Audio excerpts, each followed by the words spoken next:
Queridos, retornando então, abra comigo lá em Efésios, capítulo 1.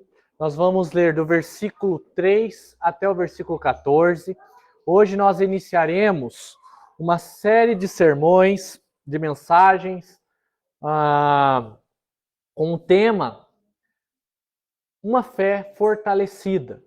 Então, o intuito é com que nessas mensagens nós possamos fortalecer a nossa fé, descobrir verdades da nossa doutrina bíblica, né, como até o apóstolo Paulo fala, a sã doutrina, tudo isso para realmente favorecer o nosso entendimento espiritual, nos fortalecer para saber quem nós somos, qual é a obra de Cristo, as consequências da queda, o que Deus fez por nós muito antes de existirmos. Então serão 6 mensagens, iniciando hoje essa série, cujo tema é Uma Fé Fortalecida. Hoje o tema será Escolhidos por Deus antes de tudo. Efésios capítulo 1, dos versículos de 3 a 14, diz assim a palavra de Deus. Bendito seja o Deus e Pai de nosso Senhor Jesus Cristo, que nos abençoou com todas as bênçãos espirituais nas regiões celestiais em Cristo. Antes da fundação do mundo, Deus nos escolheu nele para sermos santos e irrepreensíveis diante dele. Em amor nos predestinou para ele, para sermos adotados como seus filhos por meio de Jesus Cristo, segundo o propósito de sua vontade, para louvor da glória de sua graça, que ele nos concedeu gratuitamente no amado. Nele temos a redenção, pelo seu sangue, a remissão dos pecados, segundo a riqueza da sua graça, que Deus derramou abundantemente sobre nós em toda sabedoria e entendimento.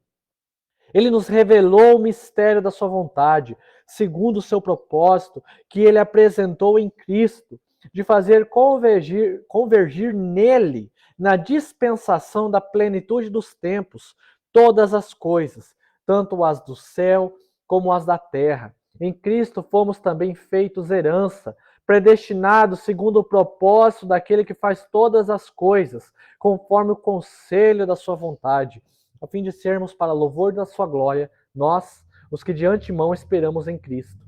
Nele também vocês, depois que ouviram a palavra da verdade, o evangelho da salvação, tendo nele também crido, receberam o selo do Espírito Santo da promessa. O Espírito é o penhor da nossa herança, até o resgate da sua propriedade, em louvor da sua glória. Vamos orar? Deus Todo-Poderoso, que nessa manhã, Pai, possamos entender essa verdade do Teu texto, Pai. Que muito antes da fundação do mundo, o Senhor nos escolheu, o Senhor cuidou de nós, o Senhor promoveu a redenção desses pecadores, Pai, para a vida eterna. Louvado seja o nome do Senhor por isso. Fale conosco através desse texto, Deus. Nos dê entendimento da Tua palavra, nos dê lições, Pai, possamos aprender e pôr em prática tudo aquilo que nós lemos e ouviremos agora, Deus. Assim nós oramos, Pai, em nome de Cristo Jesus. Amém e amém. Queridos, a carta aos Efésios, ela é uma carta diferente. É uma carta peculiar. Não havia um problema específico na igreja para ser tratado por Paulo. Nós terminamos agora recentemente a nossa série de mensagens aos Filipenses, e nós vimos que tinha alguns probleminhas lá. Mas na carta aos Efésios, na igreja de Éfeso, não havia nenhum problema. Aquela igreja, inclusive, ela tinha sido plantada pelo apóstolo Paulo, ele ficou 3 anos lá e plantou aquela igreja. Nós vemos isso em Atos 20, versículo 31. Aliás, essa carta que ele envia, além de não é para resolver um problema em específico, era uma carta diferente, porque ela era uma carta circular. Qual que é a diferença de uma carta circular de uma carta que era específica para uma igreja? Era o seguinte, quando os efésios recebessem essa carta, depois de ler, depois de aprender, depois do líder da igreja pregar a respeito daquilo que estava na carta, eles deviam passar para outra igreja e passar para outra igreja. Por isso, circular, porque durante um período de tempo aquela carta tinha que estar circulando. Então não era só, né, os autores, os intérpretes falam que não era uma carta somente para os efésios, embora tenha sido endereçada a ela, destinada a ela. mas era que elas pudessem circular. Aí a gente tem aquelas cidades próximas de Éfeso, né, onde havia igreja. Éfeso, Laodiceia, Colossos, Herápolis. Aliás, a carta aos Colossenses e a carta aos Efésios são cartas muito semelhantes. Né?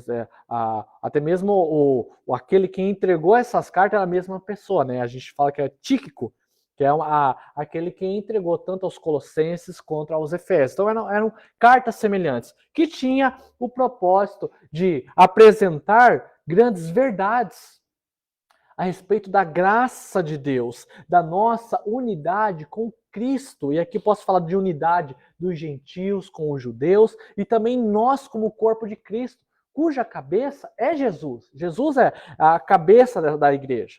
E também das bênçãos espirituais que nós temos a partir dele, porque nós somos um povo. Queridos, a igreja de Jesus Cristo é um povo abençoado. Então, Paulo tem o objetivo de trazer todas as claras, essas verdades que estavam a respeito dessa carta. Os efésios precisavam de confirmações a respeito da sã doutrina. Lembrando que Paulo estava preso, né, do mesmo jeito dos filipenses. Aliás, as cartas aos filipenses foram escritas na mesma época que a carta aos efésios, então Paulo estava preso em Roma. A gente vê isso na carta mesmo, né? Lá no capítulo 3 ele fala que ele era prisioneiro de Cristo. No capítulo 4 ele fala que ele era prisioneiro do Senhor. Tudo isso na carta dos Efésios. Lá no capítulo 6, versículo 20, ele fala que ele era o embaixador das cadeias. Então Paulo estava num contexto totalmente limitado, mas mesmo assim, ele escreve aquela carta para trazer grandes verdades a respeito da nossa fé para aqueles irmãos. E era necessário que essa carta circulasse mesmo, porque dessa limitação, mesmo que Paulo tivesse limitado, ele tinha que relembrar aos irmãos quem era Deus, o que ele fez pelo seu povo e como ele fez. E melhor, quando tudo isso começou. O texto de hoje falará sobre bênçãos espirituais em Cristo, que só recai sobre nós porque fomos escolhidos por ele antes de tudo. Aqui eu já estou indo para o versículo 3 e versículo 4 do texto que nós lemos aqui. E que bom que isso aconteceu. Porque se ele não tivesse me escolhido e te escolhido, jamais tais bênçãos recairiam sobre nós. Sabe por quê? Porque nós jamais escolheríamos a Deus. Olhe para dentro do seu coração. Analise quem você é. Você realmente escolheria a Deus se não fosse Ele promovendo isso em você? Jamais. Eu, pelo menos, afirmo por mim. Eu nunca iria escolher a Deus, porque morto nos delitos e pecados, como a própria carta aos Efésios fala lá no capítulo 2, morto em delitos, morto em pecados, tendo prazer pelo pecado, eu jamais iria preferir a Deus. Eu jamais iria ao encontro de Deus. Eu ia escolher as coisas vãs desse mundo. A eleição, meus queridos, é um ato livre da soberania da graça de Deus. É um ato da livre e soberana graça de Deus. E a predestinação é um ato de amor de Deus. Qual é a diferença de eleição e predestinação? Eleição é o ato de Deus separar um povo. Então, diante de toda aquela multidão de pecadores, Deus separa um povo para ele, para louvor dele, para a glória dele. E desse povo que ele separou, ele dá um destino. Por isso, predestinação. Antes da existência, antes de ser criado esse povo que ele já separou, ele dá um destino para eles. A salvação, o louvor na eternidade. Então não foi nós que escolhemos a Deus, mas foi Deus que nos escolheu. Foi Ele que viu eu e você, povo dele, antes de tudo. Lá no estado atemporal no qual ele se encontra. E ele nos escolheu para sermos filhos amados e mudar o destino deles. Os eleitos, meus queridos, não são melhores do que os ímpios, tá? A gente não é melhor do que o povo lá fora. Deus não faz acepção de pessoas. Deus não é injusto, né? Até existem algumas canções que falam que eu quero de volta o que é meu, eu quero o meu direito. Queridos, direito, a gente não tem direito nenhum, que o único direito que a gente tinha diante da nossa vida de pecado, diante do fato de Adão ter errado, ter promovido a queda e nós termos a consequência dessa queda, o único direito que a gente tinha é de ir para o inferno. Mas Deus, em ato de amor, de misericórdia, antes mesmo da fundação do mundo, ele separa um povo para ter um destino diferente. Essa doutrina, ela incomoda muitos. Não é fácil. Eu estou no seminário, né? Antes do seminário eu já tinha descoberto essa doutrina e até hoje, às vezes é difícil engolir. A gente engole seco. Mas quando a gente vai para uma outra perspectiva de que Deus nos conforta, de que Deus nos separou, de que o nosso destino é diferente, a gente tende a se confortar com isso, a saber que soberanamente Deus nos escolheu para chamar de seu povo e de fazer a sua aliança, e agora não somente de Israel, mas agora em todas as nações, todas as etnias, todas os povos. Deus tem um eleito lá, que ele separou, e não foi de qualquer jeito, não. Ele deu o seu filho unigênito, para morrer por esse povo eleito.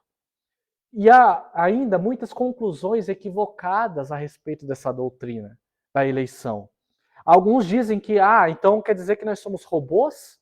Que Deus vai conduzir a nossa vida e a gente é uma mera marionete?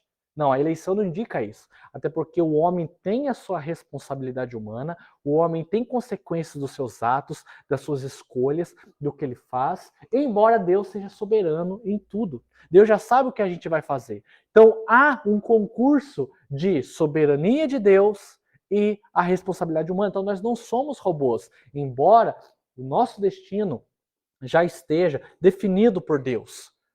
Deus não é refém da nossa vontade. Pare para pensar isso. Deus não é refém da nossa vontade, mas é nós que, embora tenhamos vontade própria, Deus já sabe aquilo que a gente quer para as nossas vidas. E também há outro erro, de que, então já que Deus elegeu o seu povo antes da fundação do mundo, já que ele sabe de tudo, então não precisa evangelizar. Porque como ele já sabe do seu povo, é só então esse pessoal começar a se converter. Não é bem assim. Nós precisamos, sabe por quê? A gente precisa evangelizar? Porque a gente não sabe quem são os eleitos de Deus. A gente não sabe quem é esse povo separado e destinado para algo, né? Ou predestinado. Por isso que a gente tem que evangelizar. Por isso que a gente tem que levar o evangelho para todas as pessoas, em busca desse povo separado por Deus. A eleição é uma doutrina bíblica. Isso a gente não pode negar. Pode incomodar. A gente pode engolir seco. Mas a eleição é uma doutrina bíblica e isso é inegável. Até mesmo João 6,37, Jesus mesmo diz: todo aquele que o Pai me dá. Ou seja, não foi nós que escolhemos a ele. O Pai é que deu nós a Cristo. Ele diz: todo aquele que o Pai me dá, esse virá a mim. E o que vem a mim, de modo nenhum lançarei fora. Você tem ideia do quão abençoado o cristão é por ter sido escolhido por Deus?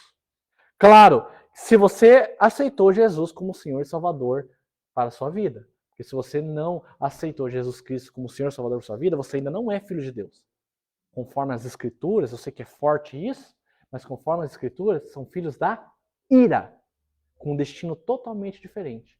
Mas a partir da hora que você vê a beleza do sacrifício de Jesus Cristo, uma beleza dolorosa por ele, mas beleza por quê? Porque nos atingiu, nos deu salvação, a gente fica constrangido diante disso. A queda de Adão fez de nós pecadores condenados. Mas olha a graça maravilhosa, tão grande de Deus, Pai, para nos escolher como um povo. A gente não merecia. Você acha que você merece ter sido escolhido? Você acha que você merece ter sido salvo? Você não merece. Mas Deus, em um ato de misericórdia, antes da fundação do mundo, nos escolheu, nos separou para a santificação e para muitos outros propósitos. Quero que nós saibamos nessa manhã que Deus nos escolheu a dedo, em Cristo, antes de tudo, e como consequência disso, bênçãos maravilhosas recaíram sobre nós. Nós temos motivos para se regozijar no Senhor. Estamos seguros porque um amor, e não é qualquer amor, mas um amor sacrificial, nos alcançou para não perecermos. De olharmos a Deus e se perguntar: Deus, eu? Mas eu não merecia, eu? Muito obrigado. Muito obrigado por ter me escolhido. Por mediação de Cristo, em todas as bênçãos de Deus recai sobre o povo escolhido. Por isso, meus queridos, diante do texto que nós lemos, diante de toda essa introdução que eu falei a respeito de eleição e predestinação, eu queria que nós analisássemos as bênçãos espirituais que nós temos a partir da eleição.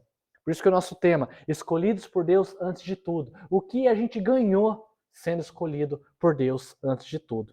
Primeiro ponto que a gente percebe, logo no versículo 4, nós fomos escolhidos por Deus para desenvolvermos uma santidade diante dele. Olha o que o versículo 4 fala. Antes da fundação do mundo, Deus nos escolheu. Para quê? Para sermos santos e irrepreensíveis diante dele. Calvino diz que esse propósito era imediato, mas não o principal. Sabe qual é o principal fim do homem? Vamos ver quem sabe. Qual que é o objetivo do homem? Qual é o fim principal do homem? Exatamente. Amar é adorar a Deus. A glória de Deus é o fim principal do homem. O fato de nos tornarmos santos e irrepreensíveis é um propósito, mas não é o principal. Isso que Calvino está tratando quando ele comenta esse texto. Ou seja, nós fomos escolhidos para buscarmos a santidade e uma conduta irrepreensível. Ou seja, sem uma acusação diante de Deus, para quê? Para a glória dele. A santidade e a nossa aprovação diante de Deus é feito, é fruto da eleição. Não é o que nos promove a ser eleitos, mas é o fruto da eleição que já está conosco. É a prova disso. Isso já acaba com um pensamento de que, já que nós somos eleitos, então a gente pode fazer o que nós quisermos. Sabe o crente libertino, que a gente tratou inclusive em Filipenses? Aquele crente de que diz, já que eu sou salvo, eu vou fazer o que eu quiser da minha vida. Vou deitar com quem eu quiser, vou trair a minha esposa ou meu marido, vou falar o que eu quiser, vou em determinados lugares, eu já sou salvo, eu já sou eleito. Vou fazer o que eu quiser da minha vida. É o crente libertino. A eleição não foi feita para isso. Por isso que Paulo diz, vocês foram eleitos para a santidade. Vocês foram eleitos para ter uma conduta irrepreensível. Então, essas pessoas que cortam o evangelho para metade, sabe o pessoal que corta textos só para dar fundamento naquilo que eles acreditam? Nós não fomos eleitos para isso. Nós somos eleitos para uma santidade. Nós somos eleitos para desenvolver uma conduta que seja mais aprovada perante o Senhor. Quem está em Cristo busca parecer-se cada vez mais com Ele. Busca a santidade, busca a pureza, não engole coisas sujas desse mundo. A ideia aqui de palavra santa, nas escrituras como um todo, ele dá uma ideia de alguém que foi limpo. Sabe quando você às vezes tem que ir no sítio, vai de carro, e aí choveu, aí enche de barro, sabe? E você volta, daí tá teu carro cheio de barro, todo sujo e tal. Aí você vai lá, ou leva para lavar, ou você mesmo lava, né? Taca aquela mangueira e vai assim, limpando. Aí vai até brilhando quando você termina de passar ali um sabãozinho, até brilha. Esse é o ato de santidade que a Bíblia quer dizer. Aquele que está sendo limpo pelo Senhor, que está cheio de lama, assim, de sujeira, mas vai sendo limpo, vai se tornando até, né, com mais brilho perante ao Senhor. Nós somos eleitos para isso. Então não é nenhuma novidade que jamais chegaremos à perfeição nesse mundo. Não é nenhuma novidade. A gente nunca vai ser perfeito nesse mundo. Por causa do quê? Da presença do pecado. Nós só seremos perfeitos quando Cristo retornar e fará um outro corpo para nós. Nós teremos um corpo glorificado. Aí sim, a gente vai conseguir ser perfeito. Contudo, até que esse dia chegue, o máximo possível que a gente deve fazer para chegar numa perfeição, o mais perto disso, a gente tem que fazer. A gente não pode ser como um crente libertino, né? Soltar as mãos e falar assim, vou fazer minha vontade, seja o que Deus quiser. Você sabe quando a gente quer fazer uma coisa errada e fala, seja o que Deus quiser? Não é bem assim. Não é com esse propósito que nós fomos separados, que nós fomos eleitos por Deus. Como até o autor aos Hebreus diz, no capítulo 12, versículo 14, sem santidade ninguém verá o Senhor. Olha como isso é forte. Sem santidade ninguém verá ao Senhor. Nós somos eleitos para sermos santos. nós somos eleitos para termos uma conduta irrepreensível. É difícil, não estou falando coisas fáceis. Amanhã eu vou ser santo. Amanhã eu já vou começar. Não, primeiro que tem que começar agora. Segundo, que é um desenvolvimento. Porque nós temos pecados, nós temos idolatrias dentro dos nossos corações, ídolos que devem ser derrubados constantemente. Mas a gente deve procurar a ter essa conduta irrepreensível. Em Cristo, nós conseguimos. Nós conseguimos desenvolver essa santificação, essa integridade, para um caráter ainda melhor, ainda maior. Só em Jesus você consegue, sabe o quê? Se livrar da fofoca, se livrar da mentira, se livrar do adultério, da mentira, de uma vida, esqueci a palavra, promíscua, é bem essa palavra que eu queria, promíscua, de uma vida de sexualidade desenfreada, de nudez. Somente em Cristo nós conseguimos desenvolver essa santidade diante dele. É isso que Paulo está falando. Olha, antes de que você existisse, Deus te separou para ser santo. Deus te separou para ter uma conduta irrepreensível. Eu e você fomos chamados, ou melhor, eu e você fomos escolhidos para ser luzeiros nesse mundo, não para ser trevas. O segundo benefício que nós temos com a eleição é que nós fomos escolhidos, meus queridos, por Deus para sermos reconhecidos como filhos. Fomos escolhidos por Deus para sermos reconhecidos como filhos. Versículo 5. Nos predestinou para Ele, para sermos santos e irrepreensíveis, mas também para sermos adotados como seus filhos, por meio de Jesus Cristo, segundo o propósito de sua vontade. Aí no versículo 6, para louvor da glória da sua graça, que Ele nos concedeu gratuitamente no amado. Adotados aqui nesse ponto é que nós encontramos a grande ironia da nossa fé. Por quê? Porque a gente sai quando estamos num estado de condenação, estamos num estado de ira. Aí quando a gente está em Cristo, a gente sai dessa condenação de ira e entramos para um estado de filho. Então, olha que grande ironia. A gente sai de condenado não para alguém absolvido, mas a gente sai de condenado para um filho de Deus. É o que Paulo diz. Deus nos predestinou para que fôssemos filhos de Deus. Não apenas absolvidos, mas perdoados. Filhos, isso que é graça. Isso que é graça de Deus. Isso é que o Evangelho faz conosco. Todos os cristãos, homens e mulheres, são filhos no sentido de serem herdeiros do Pai Celestial. Fazem parte da família de Deus. Olha como isso é bom, olha como isso é magnífico. Recebemos um espírito de adoção, como é dito lá em Romanos, capítulo 8, versículo 15, quando Paulo está tratando esse mesmo tema lá com os romanos, a respeito da filiação. Lá ele fala sobre Abba Pai. Né? Aquele que está em Cristo pode falar Abba Pai. O que quer dizer Abba Pai? Abba no grego, ele dá um sentido de intimidade, de intensidade. Sabe quando o filhinho chama de papai ou papaizinho? Né? No mais próximo disso é o que ele quer dizer com Abba Pai, que a gente pode olhar para Deus e falar assim, Pai, papai. Essa é a intimidade que nós temos com Deus, mas a gente só consegue em Cristo. Somente em Cristo nós conseguimos ter essa proximidade com Deus. Lembrando que nós fomos eleitos antes da fundação do mundo. Deus nos separou para que pudéssemos chamá-lo de Pai. Se ele não tivesse feito isso, você realmente acha que você ia conseguir olhar para Deus e chamar ele de Pai? Jamais. Eu não ia querer. Eu ia virar as costas. Eu ia viver os meus prazeres da minha vida. Mas é Deus que promove essa vontade, essa intenção, é o agir do Espírito Santo de olharmos para Deus e reconhecermos como o Criador de todas as coisas, como aquele que deu o seu Filho unigênito para morrer por mim e por você. Não sei se alguém aqui passou por um processo de adoção de uma criança, mas percebam o seguinte, quando você adota uma criança, você vê que aquela criança, em regra, estava com um destino. Estava com um destino talvez totalmente conturbado, ou aconteceu alguma coisa com os pais biológicos, ou perdeu, ou por causa das mais variadas situações, perdeu-se a guarda daquela criança. Aquela criança ficou praticamente sem pai e sem mãe. Então, quando vem uma outra família e adota essa criança, ele está mudando o destino dela.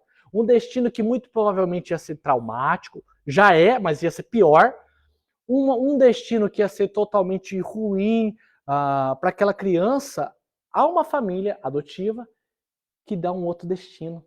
É isso que Deus faz conosco. Nós tínhamos um destino totalmente ruim. A gente é filho da ira, era, né? Filho da ira, filho de Satanás, das trevas. Mas Deus vem por meio do seu Filho, Jesus Cristo, e nos dá um outro sentido. Nos dá uma outra perspectiva de vida. Não agora alguém abandonado, alguém entregue a seus traumas, mas alguém que desfrutará de um amor, desfrutará de um cuidado, desfrutará das mais ricas bênçãos espirituais e também materiais, né? De acordo com a vontade de Deus.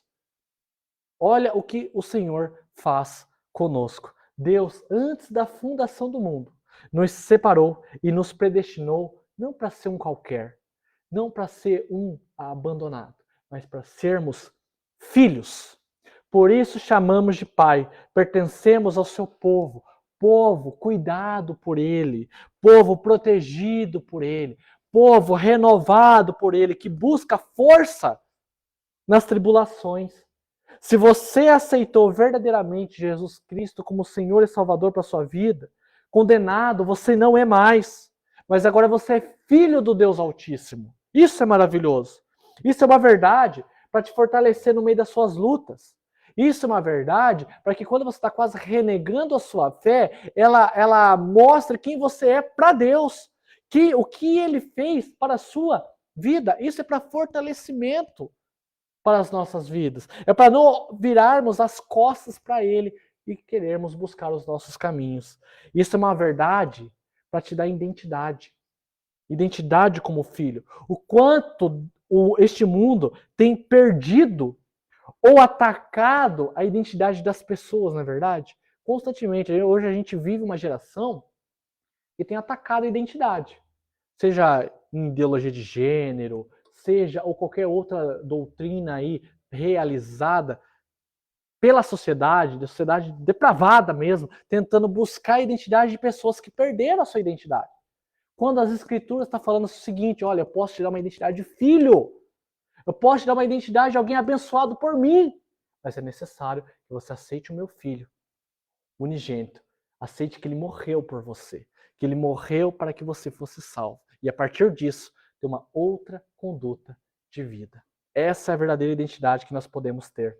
Quando tais ensinamentos chegou até mim, eu me senti tão consolado quando essa doutrina bateu na minha porta, tão pleno, como todos os problemas que estão na minha volta não chegasse perto da paz que eu senti quando eu descobri que muito antes de eu existir, Deus me chamou, Deus me salvou, me separou e me escolheu para ser filho dele.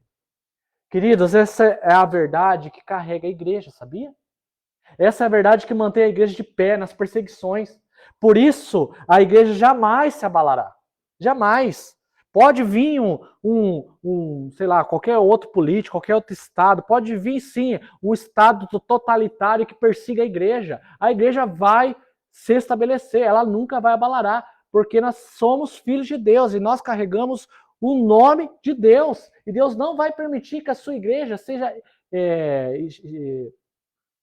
acabada, né? Seja extinta, essa é a palavra que eu queria achar, que seja extinta na face da terra. Ou a perseguição vai nos espalhar, ou a perseguição vai fazer com que a gente aumente, ou a perseguição vai fazer com que a igreja cresça cada vez e cada vez mais. Mas ela jamais se abalará. Por quê? Porque nós somos filhos de Deus. Nós somos salvos, nós somos eleitos, não fomos nós que escolhemos. É Deus, muito antes de nos criar, falou assim, ó, isso eu separei para mim. Isso faça chuva e faça sol. Ele não vai me negar. Ele não será abalado. Além de tudo isso, até Romanos, capítulo 8, 33, fala, né? Quem trará alguma acusação contra os escolhidos de Deus? Ninguém. Podem acusar, mas não vai derrubar, porque nós somos separados. Nós somos predestinados para um fim muito maior. A terceiro benefício que nós temos é, queridos, é que nós fomos escolhidos por Deus para termos a redenção e o pleno perdão. É o que ele fala dos versículos de 7 a 10. Acompanhe lá comigo. Nele, quem? Cristo, temos a redenção, pelo seu sangue, a remissão dos pecados, segundo a riqueza da sua graça, que Deus derramou abundantemente sobre nós em toda sabedoria e entendimento. Ele nos revelou o mistério da sua vontade, segundo o seu propósito, que ele apresentou em Cristo, de fazer convergir nele, na dispensação da plenitude dos tempos, todas as coisas, tanto as do céu como as da terra. Queridos, temos a redenção pelo seu sangue. Os cristãos estão livres da condenação, da escravidão do pecado e da culpa do pecado.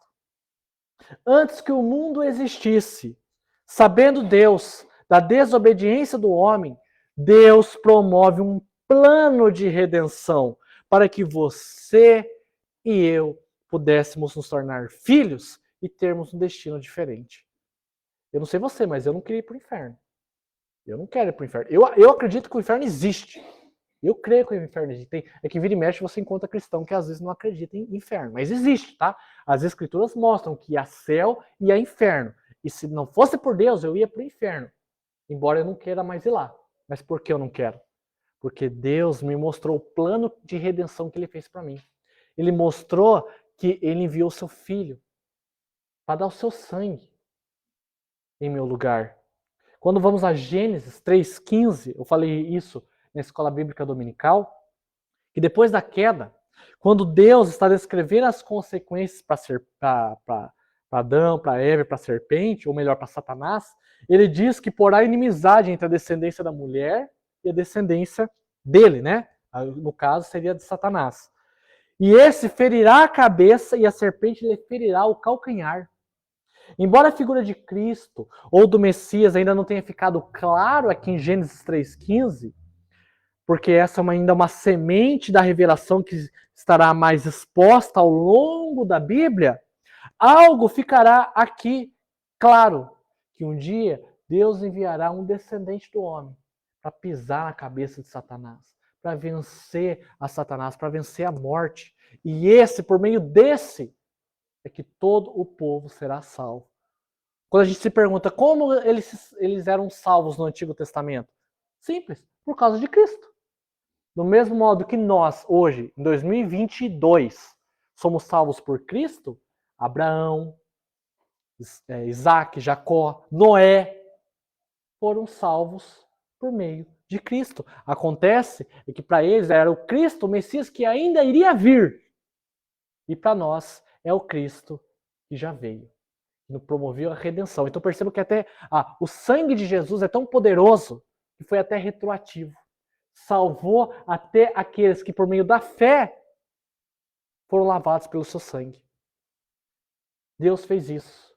Deus promoveu esse plano antes da fundação do mundo. Porque ele sabia que ninguém aqui nessa manhã, ninguém aqui iria escolher ele. Mas ele fez um plano para primeiro nos perdoar e depois nos chamar por intermédio desse perdão. E Deus reconciliou não somente nós, mas Deus reconciliou toda a criação. É isso que ele quer dizer com fazer convergir nele. Então Deus reconciliou toda a criação que está em Cristo. Claro, todos aqueles que professam a fé nele. E por que foi necessário que alguém morresse? Já parou para pensar? Poxa, é interessante essa história da Bíblia, mas por quê? Por que alguém tinha que morrer? Queridos, porque Deus, o pecado, separa o homem de Deus. Quando Adão erra, ele amaldiçoa a todos, e o estado que ele se encontra é de separação de Deus. Porque ele é bom, Deus é santo, e não podia ter relacionamento com quem tivesse nesse estado tão sujo. Sabe quando, às vezes, teu filho vai brincar na escola, ou chove, e teu filho sai brincar com as crianças da rua, e ele volta para casa às vezes um pouquinho mais sujinho, molhado, fedendo, sabe? Você chega abraçando ele, amando ele e tal. Não, porque ele está num estado totalmente sujo. Você vai falar para ele, ó, vai tomar um banho e depois eu te dou um abraço, depois eu passo um tempo com você. Mas enquanto aquele filho, enquanto aquela criança está suja, você não vai querer abraçar ele, você vai querer ficar longe dele. Esse era o estado do homem em relação a Deus. Nós estávamos sujos, cheios de lama. Então Deus vê a sua criação e isso estava promovendo a separação entre Deus e nós. Mas o que ele faz? Um sacrifício. Por meio do sangue de alguém vai ser lavado todo esse povo. E eu poderei ter relacionamento com eles. No Antigo Testamento ainda era um sacrifício de um cordeiro. Mas aquele cordeiro era temporário. Era anual. Então o povo ia lá, matava um cordeiro, mas durava só aquele ano, só aqueles pecados. Depois, no ano seguinte, teria que fazer isso de novo. Até que vem Cristo e morre como um cordeiro perfeito. E não é necessário mais que façamos esse sacrifício, porque o sacrifício de Deus já foi feito. E por meio do sangue dele, nós fomos lavados. Então essa é, para mim, o maior benefício que nós conquistamos na eleição. O ato de Deus de promover a redenção e perdoar os nossos pecados. Se você crê em Jesus Cristo como Senhor e Salvador para a sua vida, crê que Ele, sendo Deus, habitou entre nós, morreu na cruz do Calvário e ressuscitou no terceiro dia, e um dia Ele vai retornar, você é perdoado pelos seus pecados. Não importa o que você tenha feito. Você pode ter sido o mais vil assassino, pode ter matado, eu sempre falo isso, pode ter matado, estuprado, ter feito as piores coisas, crimes assim que aos olhos da sociedade incomoda, sabe? Dá um aperto no coração. Claro, você vai pagar suas consequências, né? Vai ser condenado, vai pagar sua sentença, mas se você aceitou Jesus Cristo como Senhor e Salvador e quis uma vida diferente, você foi perdoado por Deus. Não importa o que você tenha feito. Mas é necessário que você creia em Cristo Jesus. Há ainda muitas pessoas que se sentem indignas do perdão de Deus. Vira e mexe, eu conheço alguém que teve uma vida tão depravada, que mesmo depois que se converteu, ainda se sente indigna. Indigna, eu falo não no sentido de merecimento, porque merecer ninguém aqui merece. Mas indigno no sentido de os meus pecados são tão graves, que essa graça não é suficiente. Não, essa graça é suficiente para você sim. Só é necessário que você se arrependa. Só é necessário que você aceite Cristo como o único caminho para o perdão na sua vida. E o último benefício que nós temos é que nós fomos escolhidos por Deus para sermos e recebermos herança. Olha o que ele fala lá no versículo 11. Em Cristo, fomos também feitos herança, predestinados segundo o propósito daquele que faz todas as coisas, conforme o conselho da sua vontade, a fim de sermos para louvor da sua glória, nós, os que de antemão esperamos em Cristo. Versículo 13. Nele também vocês, depois que ouviram a palavra da verdade, o evangelho da salvação, tendo nele também crido, receberam o Espírito Santo. Ou melhor, receberam o selo do Espírito Santo da promessa. O Espírito é o penhor da nossa herança, até o resgate da sua propriedade, em louvor à sua glória. Eu não vou entrar na questão do penhor do Espírito Santo, do selo do Espírito Santo, porque dentre as nossas 6 mensagens, vai ter uma falando somente disso, que é o selo do Espírito Santo que está em nós. Então eu vou deixar essa para essa futura mensagem. Mas, querido, quando Paulo fala feitos herança, nós somos feitos um povo remanescente de Deus. O grego aqui, ele dá sentido de sermos herança, mas também de termos uma porção separada ou distribuída. Além de ser, a Escritura promete uma herança para o seu povo. Pedro, em sua carta, capítulo 1, a partir do versículo 4, ele diz: mediante a ressurreição de Jesus Cristo, dentre os mortos, nós recebemos, para uma herança que não pode ser destruída, que não fica manchada, que não murcha e que está reservada nos céus para vocês que são guardados pelo poder de Deus, mediante a fé, para a salvação preparada para ser revelada no último tempo. Pedro está dizendo o seguinte, que por meio da fé em Jesus Cristo, há uma herança nos céus destinada para nós. Há um lugar destinado para o povo de Deus, o povo do Senhor, antes da fundação do mundo. Então, antes de você ser criado, Deus já separou você para a santificação, Deus separou você para te perdoar, Deus separou você para um destino muito melhor, para uma herança. Nós somos povo da herança, povo da promessa. Deus não apenas transforma, Deus apenas não somente nos adota, nos perdoa, mas faz de nós herança. Em Apocalipse 21, diz que nesse lugar, o reino dos céus, que é destinado para nós, não haverá mais morte, nem sofrimento, nem tribulação, em que Deus enxugará toda a lágrima. Eu não sei você, mas eu quero essa herança para mim. Eu tenho a plena certeza de uma coisa. Deus, antes da fundação do mundo, me separou para poder desfrutar, para ser herança dele e desfrutar dessa herança destinada para mim. Esse mundo está em trevas. Não espere nada dele. Não espere as coisas melhores desse mundo, porque até as melhores são nada perto do que os céus está esperando por nós. Não deposite nele, mas busque em primeiro lugar o reino de Deus. Nós somos eleitos para ser herança e para desfrutar de uma herança.